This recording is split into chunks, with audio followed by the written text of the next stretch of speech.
Every year, over 1 billion Muslims across the globe take part in a ritual that traces back over 4,000 years, a ritual of love, obedience, and sacrifice.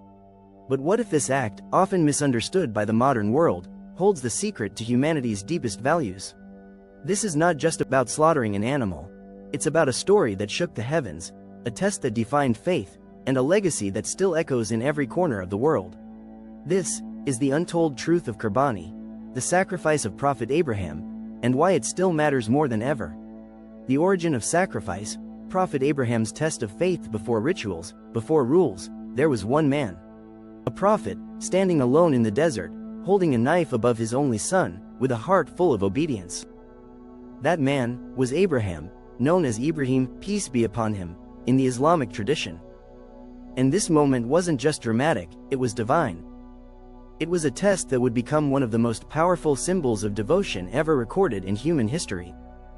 But to truly understand Kurbani, the act of animal sacrifice in Islam, we must return to this ancient moment, over 4,000 years ago. The dream that changed everything. According to the Quran, in Surah As-Safat, chapter 37, verses 102 to 107, Prophet Ibrahim saw a recurring vision in his sleep. It wasn't an ordinary dream. It was a command. He saw himself sacrificing his son, Ishmael, the beloved child he had waited decades to have. Now remember, in Islam, the dreams of prophets are not mere illusions. They are divine revelations, direct instructions from God. Here's the exact verse. So when Ibrahim's son, reached an age where he could work with him, he said, "O my son, indeed I have seen in a dream that I must sacrifice you. So what do you think?" He said, "O my father, do as you are commanded. You will find me, if Allah wills, of the steadfast." Surah As-Safat 37 to 102. What follows is not just an act of obedience. It's a conversation between father and son, filled with calmness, submission, and trust in God. There's no resistance. No rebellion. Just surrender. A trial of unimaginable proportions. Imagine this. A man who left his homeland for God, who shattered idols in a polytheistic society, who was thrown into a fire for his beliefs, is now being asked to sacrifice the very son he had begged for in prayer. Yet Ibrahim does not delay. He walks with his son to the place of sacrifice. Scholars believe this took place in the valley of Mina, near modern-day Makkah, the same location where millions of Muslims gather today during the pilgrimage of Hajj. As he lays his son down and prepares to obey, something extraordinary happens. "And we called to him, O Abraham, you have fulfilled the vision. Indeed, we thus reward the doers of good." This was certainly a clear trial. "And we ransomed him with a great sacrifice." Surah As-Safat 37 to 104-107. God intervenes. The knife does not cut. Instead, a ram is sent from the heavens to be sacrificed in Ismail's place. The deeper meaning of Kurbani. This was not about blood. Not about death. It was about devotion. Kurbani, from the Arabic root, qurb, meaning, to come close, is not just a ritual of slaughter. It is a spiritual journey of submission, of placing God above our most beloved things. In this moment, Ibrahim proved that nothing, not even his child, was greater to him than his Creator. This is the essence of Kurbani. A legacy that transcends religions. It's important to know, this story is not exclusive to Islam. The sacrifice of Abraham is acknowledged in Judaism and Christianity as well, though with a key difference. The son in question is named as Isaac, Ishaq, in the Bible, whereas Islam teaches that it was Ismail. But beyond the details, all three Abrahamic faiths agree on one central theme. Sacrifice for God is the highest act of love and trust. This concludes Chapter 1, setting the foundation for everything that follows, including how this ancient moment evolved into the annual ritual of Kurbani during Eid al-Adha, and how it connects to the Hajj pilgrimage, global Muslim identity, and acts of charity today. What is Kurbani today? Ritual, rules, and meaning in modern times. The story of Abraham's test may be ancient, but the practice of Kurbani is alive and deeply relevant in the modern world. Every year, during the Islamic month of Dhul Hijjah, Muslims around the globe, from Indonesia to Nigeria, from New York to Karachi, perform the sacred act of Kurbani. But what exactly are they doing? Why do they do it? And what are the spiritual, legal, and social dimensions that define this act today? Let's break it down. What is Kurbani in practice? The word Kurbani, also known as udiyah in Arabic, refers to the ritual slaughter of specific animals during the days of Eid al-Adha, the second major festival in Islam. This festival begins on the 10th of Dhul Hijjah, following the culmination of the Hajj pilgrimage, and continues for 3 days. The sacrifice is an act of worship, done solely to seek closeness to God, and as a symbolic reflection of Prophet Ibrahim's willingness to obey Allah's command without hesitation. Who is required to perform Kurbani? In the Hanafi school of thought, Kurbani is wajib, obligatory, for every adult Muslim who is of sound mind, has wealth beyond their basic needs equivalent to the value of nisab, roughly 87.5 grams of gold or its equivalent in money, and is not traveling, i.e., is makim. Other schools, such as the Shafi'i, Maliki, and Hanbali, consider Kurbani a strongly recommended sunnah muakkada, for those who can afford it. But across all traditions, the spirit of Kurbani is generosity and devotion, not burden. Which animals can be sacrificed? Kurbani animals must meet specific Sharia, Islamic law, requirements, types of animals, sheep, goats, cows, bulls, buffalo, and camels. Age: sheep, goats, at least 1 year old. Cows, buffalo, at least 2 years old. Camels, at least 5 years old. Health: the animal must be healthy, free from defects like blindness, lameness, or severe sickness. Ownership: the person offering Kurbani must own the animal at the time of sacrifice. 1 goat or sheep counts for 1 person, while 1 cow or camel can be shared by up to 7 people. When is Kurbani performed? Kurbani is performed after the Eid prayer on the 10th, 11th, or 12th of Dhul Hijjah. If it is done before the prayer, it does not count as valid Kurbani, based on the hadith of Prophet Muhammad. Whoever offers the sacrifice before the Eid prayer, then he has only slaughtered meat, not a sacrifice. Sahih al-Bukhari. How is the meat distributed? One of the most powerful aspects of Kurbani is its social impact. The meat from the sacrifice is typically divided into 3 equal parts: 1/3 for the family, 1/3 for relatives and friends, 1/3 for the poor and needy. This reflects Islam's emphasis on community welfare, generosity, and empathy, especially toward those who might not otherwise afford meat all year. Why not just donate money instead? Some modern critics question, why not skip the slaughter and just donate the money? The answer lies in understanding that Kurbani is not a humanitarian act. It's a ritual act of worship. Like prayer or fasting, it's about fulfilling a divine command with humility and obedience. Of course, Islam encourages charity. But Kurbani is a specific ritual with prophetic roots, and replacing it with a donation would be like replacing daily prayers with kind deeds, both good, but not interchangeable. What does Kurbani teach us today? In a world of materialism and comfort, Kurbani reminds us of sacrifice, placing God above ego and possessions. Gratitude, recognizing that even our wealth and food are divine gifts. Equality, sharing resources with those in need. Unity, performing the same act with over 1 billion others in harmony. It's a moment when Muslims reconnect with their spiritual heritage, realign their priorities, and reaffirm their submission to God. This is Kurbani today, not just a ritual of the past, but a living tradition with profound meaning for the present and future. The connection between Kurbani and Hajj, one journey, one purpose to many outside the Islamic faith. Kurbani and Hajj might seem like 2 separate rituals. One involves slaughtering animals. The other involves traveling to Mecca. But in reality, these 2 acts are deeply intertwined, bound by the same spirit of submission, sacrifice, and sincerity. In this chapter, we explore how Kurbani and Hajj are not just connected, they are 2 expressions of the same divine journey. The days of Hajj and Kurbani. A divine calendar. Kurbani is performed during the same days as Hajj, specifically, from the 10th to the 12th of Dhul Hijjah, the final month in the Islamic lunar calendar. The 10th, known as Yawm al-Nar, the day of sacrifice, is also the most sacred day of Hajj. It's not a coincidence. During these very days, while Muslims around the world are sacrificing animals, millions of pilgrims are gathered in Mina, just outside Mecca, performing the ritual slaughter as part of their Hajj obligations. the global and the local are perfectly aligned. Hajj, the physical journey of sacrifice. Let's look at what the pilgrims do. After standing on the plain of Arafah on the 9th of Dhul Hijjah, known as the Day of Arafah, which is the spiritual climax of Hajj, pilgrims spend a night at Muzdalifah and then arrive at Mina on the 10th. On this day, they perform Rami al-Jamarat, stoning the pillars representing Satan. Kurbani, animal sacrifice, as Prophet Ibrahim did. Halq or taksir, shaving or trimming the hair. Tawaf al-Ifada, a special circumambulation of the Kaaba. The sacrifice is not optional for pilgrims performing Hajj to Matu, or Qiran.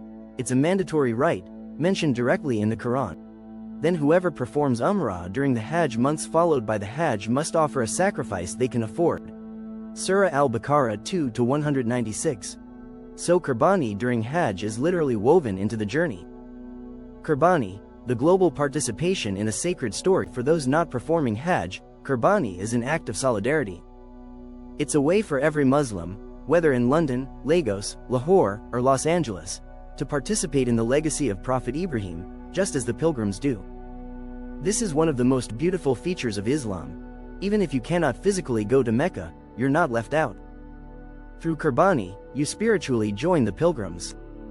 Millions of Muslims across the world, from all walks of life, engage in the same act on the same day, an unparalleled expression of unity, faith, and collective obedience. One purpose: submission to Allah. Whether it's the pilgrim walking barefoot under the blazing sun or the believer offering sacrifice in a remote village, the heart of both acts is the same: submission to Allah. Kurbani teaches us to give up what we love for something greater. Hajj teaches us that life itself is a journey, one where we surrender our pride, our ego, and our comforts. Both ask a question: are you willing to let go, for the sake of God?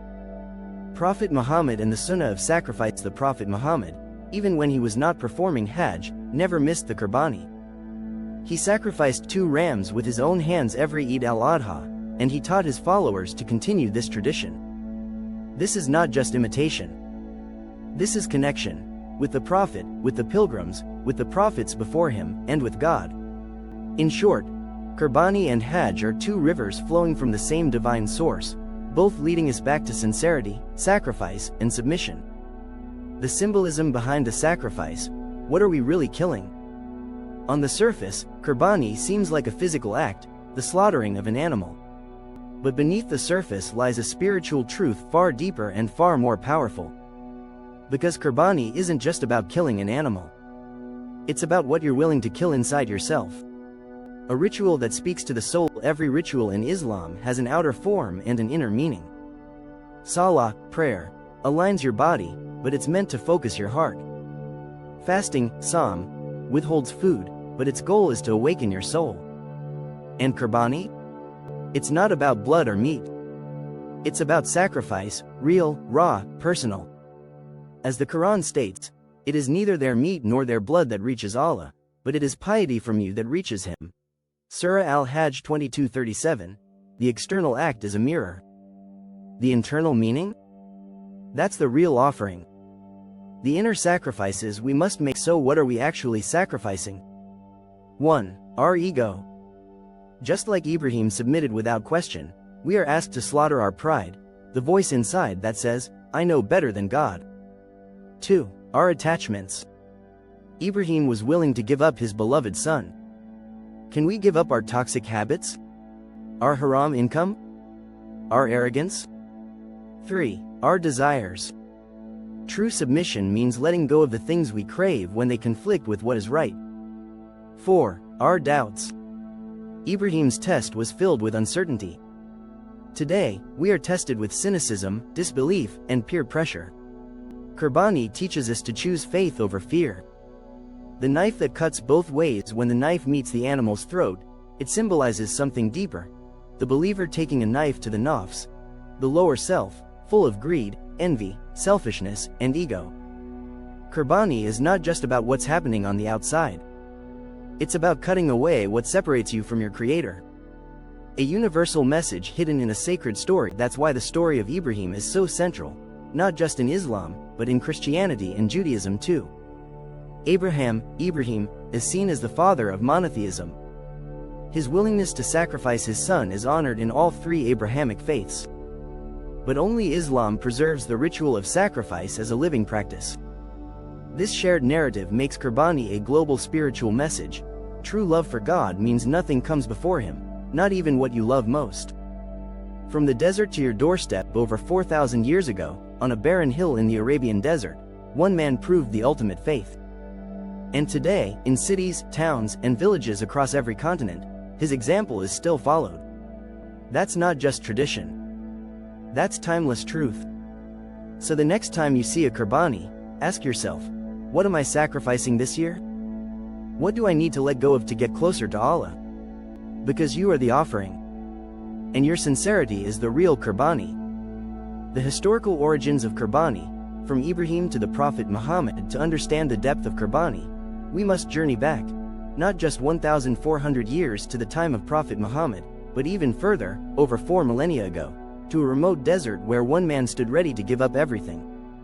That man was Prophet Ibrahim, Abraham, peace be upon him. The Test of Ibrahim, a story of absolute trust according to Islamic tradition. Allah tested Ibrahim's loyalty in the most profound way. He was commanded in a dream to sacrifice his son, and though devastated, Ibrahim did not hesitate. His son, Ismail, peace be upon him, also did not protest. In fact, he said, "O my father, do as you are commanded. You will find me, if Allah wills, among the patient." Surah As-Safat 37-102. Just as the blade was about to descend, Allah intervened. We called out to him, "O Ibrahim, you have fulfilled the vision. Indeed, this was a clear trial, and we ransomed him with a great sacrifice." Surah As-Safat 37-104-107. A ram from paradise was sent as a replacement, and that became the origin of Kurbani. Why this story still matters today. This moment is not just a tale from the past. It is a living example of what it means to surrender to God. It teaches us that faith is not just belief, it is obedience under pressure. That love for Allah is shown in actions, not just words. And that sacrifice, real sacrifice, is the highest form of worship. This act became so sacred, Allah preserved it in ritual form for all generations to come. How Prophet Muhammad revived the Sunnah of Ibrahim centuries later. Prophet Muhammad was sent to restore the faith of Ibrahim. He brought back the original teachings, purifying them from distortion. He not only endorsed the practice of Kurbani, he performed it every year without fail during Eid al-Adha. In fact, he said, "The first thing we do on this day, Eid al-Adha, is to pray. Then we return and slaughter our sacrifices. Whoever does this has followed our Sunnah." Sahih al-Bukhari. And he added, "For every hair of the animal, you receive a reward." Ibn Majah.